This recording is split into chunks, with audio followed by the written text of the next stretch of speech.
Welcome in, Chiefs Kingdom, to Cheifs Latest, your one-stop spot for everything Kansas City Chiefs in 15 minutes or less.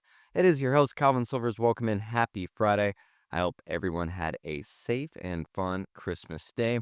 Of course, I hope you had Netflix and Amazon Prime as well, because that was the only way that you were able to watch football. And hey, I'll tell you what, I'm glad I had that Amazon Prime subscription, because that game with the Chiefs and Broncos, it was a lot more meaningful than I thought it was going to be. Now, we're going to dive into that plus more here in just a second. But hey, even though Christmas has passed, we can still be in that holly jolly mood, right? We can still be in that gift giving mood. And if you haven't joined the Chiefs Latest family, well, hey, come on over, be in that holly jolly mood still, and hit that subscribe button, and also turn on those notifications, because we have daily, that's right, daily videos here at Chiefs Latest, Monday through Friday. You don't want to miss any of the news, rumors, or actions regarding this team. So, again, come be a part of the Chiefs Latest family, because if you're not, I mean, what are you doing? You're missing out on everything here regarding the Chiefs. So, hit that subscribe button, turn on those notifications, as it not only helps me in the channel, but it's going to help you stay up to date with everything Kansas City Chiefs. Now, again, I just want to say that this game ended up being way more entertaining and way more worthwhile than I was expecting. It was the best case scenario all around. As a loss, again, whether you're rooting for tanking or not, boost our draft spot, but the team still showed some real fight and proved that the Broncos' hatred, it runs deep enough to at least spark a pulse within this team, even without Patrick Mahomes. That emotional edge was there too, with Travis Kelce likely playing his final Arrowhead game. I mean, nothing left to play for except pride with this squad, and they absolutely brought it. 4 days after looking completely lifeless as well, lifeless, hopeless, whatever you want to say, against Tennessee. So shout out to this coaching staff for having the guys ready and calling a solid game with a third-string quarterback and makeshift tackles. Chris Oladokun got a tad more prep this week than what he did last week for the Titans, and it showed against the league's top sack defense. That's right, the Broncos had 64 sacks on the year. He went 13 of 22 for 66 yards and a touchdown.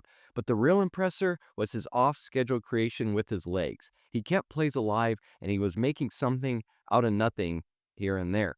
That Mahomes-ish scramble drill, the one where he scrambled and then threw the dime to Juju after bobbling the snap, that was pure instinct. I love seeing that spark from the third stringer. What's even crazier, he pulled it off behind tackles who never played high school football. Fifth and sixth options pulled from practice squad duty. You're facing the NFL's best run defense as well. The O-line held up decently on the ground, especially when KC finally went under center at the highest rate that they have all season. Pacheco looked confused though, and this is why you have to move on from him after this season. He was seeming to hit the wrong hole play after play, while Kareem Hunt was money on short yardage, and he ripped the biggest explosive run of the day. The staff finally used Brashard Smith a bit more, and his roles, it's crystallizing. They want to use him on jet sweeps, screens. He's a true gadget weapon. They don't view him as a between the tackles runner. That explosiveness, it popped again on the 44-yard punt return in the fourth quarter, the longest play of the game. He followed blocks perfectly. He accelerated down the left sideline, and he set up the game-tying field goal. Again, he has the athleticism to do something with this team. Christmas Day delivered unexpected fire and pride when the season, as we know, is already dead. Oladokun flashing mobility and poise, the line battling, and young pieces like Smith contributing shows how the team wants to utilize him. It was, again, I was pretty impressed with what Oladokun did. Again, you look at that stat line, you're probably not blown away, but it was more what he did with his legs. But again, I feel like a broken record on this side of the ball, but the defense was really good again. Hardly any complaints from me besides that Chris Jones offsides on 4th and 2. You glance at the box score and see Denver's 303 total yards, but it was hardly a high-flying offense. KC made them earn every inch, grinding through tough drives. Pass coverage, it limited the big plays, while the run defense held firm enough to force Denver into 18 third downs. The brightest spots, you're not going to believe it when I say this, but Christian Fulton, that's right, he was one of the bright spots, and the other, Noah Williams, who, again, we have talked about a lot on this podcast about at least how I like how he plays. I mean, Where has this Fulton been, though? That is the real question. This is the form that we hoped for when we signed him.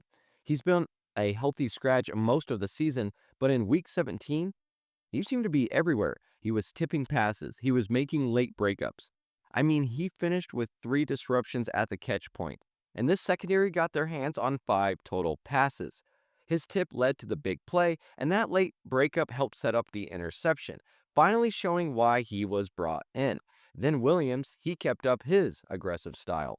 But one play stood out for me when it came to Noah Williams. He fought through 3 bodies to blow up a screen behind the line of scrimmage. Now, it's a small sample size here, but this secondary, it held up decently without Trent McDuffie.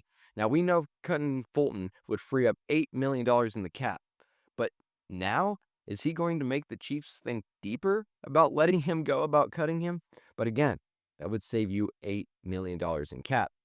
Linebacker Nick Bolton, he was on point too. He was consistently diagnosing those plays quickly. He piled up 12 tackles, and he delivered the game's most impactful moment when he snagged that interception that set up Casey's lone touchdown. So the defense, it showed some real grit and structure. It limited the explosive plays, it forced tough yards, and it created turnovers, something we don't usually see from this defense that swung the game.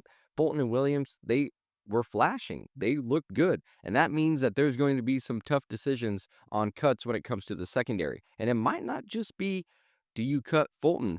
It's also, do you move on from Trent McDuffie?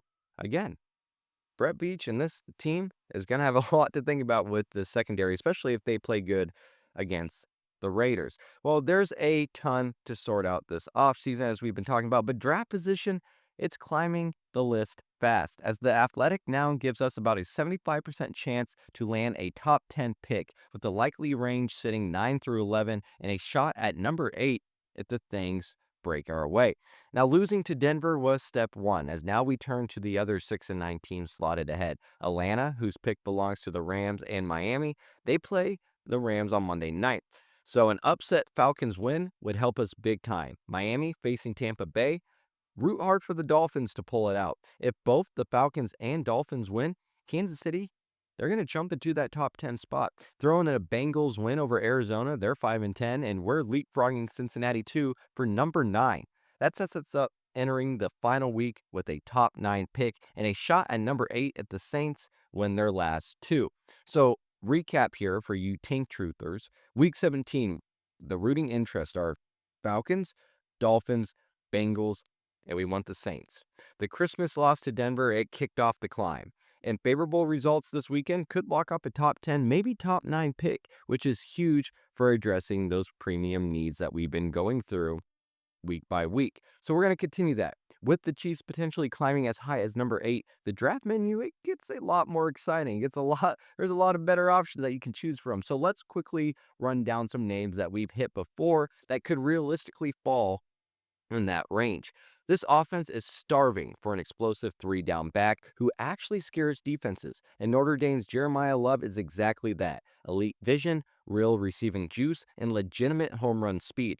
He's a zone scheme monster who stretches horizontally, sets up cutbacks, and turns routine 5-yard gains into chunk yardage. On the defensive side, Texas Tech edge David Bailey, he put up monster numbers in this breakout season, second in FBS with 13.5 sacks and 62 pressures. Ridiculous acceleration off the line, wins around the edge with pure speed, and thrives as a third down pass rush specialist with a get-off that separates him from the rest of the pack. Then you have Auburn's Keldrick Falk, who brings some versatility to fix that rush. A 6'6", 285-pound guy, you can stand him up, he can put his hand in the dirt, or you can slide him inside to 3-tech. Sophomore year breakout, 45 tackles, 7 sacks, forced fumble, pass deflected. He brings powerful hands, shocking bend for his size, and alignment flexibility that Spags would love. But back to the offense. Oregon tight end, Kenyon Sadiq. He could be the hybrid weapon that we need. At 6'3", 245 pounds, he can line up in line or slot and is a fluid, explosive mover who creates easy separation. Elite when the ball's up with strong hands, insane concentration, and a wide radius for tough grabs. And then you have Ohio State's Carnell Tate. He finally could give us that big-bodied wide receiver one that we need. He's drawing George Pickens comparisons with a similar frame. He lives outside the slot, aggressive at the catch point with long arms to high point downfield. He also has that advanced route running technique, sinks his hips, has crisp stems. He thrives in that intermediate where timing really matters. He's a chain mover with contested win mentality. And last but not least, Miami's Ruben Bain Jr. He brings sturdy frame, lightning get off, and a nonstop disruption with 24 tackles for loss and 14 sacks over 2+ seasons. Versatile across the line, nasty bull rush to collapse the pocket, impressive change of direction, flipping speed to power. These are raw traits that scream upside, even if length isn't prototyped for the NFL. A top 8 to top 11 pick opens premium options across various spots on both sides of the ball. Beach, he has an exciting menu if the board continues to fall correctly. Well, that is all that I have for you guys on this Friday. Hey, we can enjoy the weekend without having to stress too much about the Chiefs. But again, if you're going to be watching football all weekend, go back to that guide, and that's who you want to root for, as we want the Chiefs to keep rising up in that draft board and just get a higher pick. And of course, let me know in the comments who you think the Chiefs should select with that pick and why do you want that to be their first option. If you haven't already, please, please, please hit that subscribe button and also turn on those notifications. You are listening to Cheifs Latest. I'm your host, Calvin Silvers. And until next time, have a good one.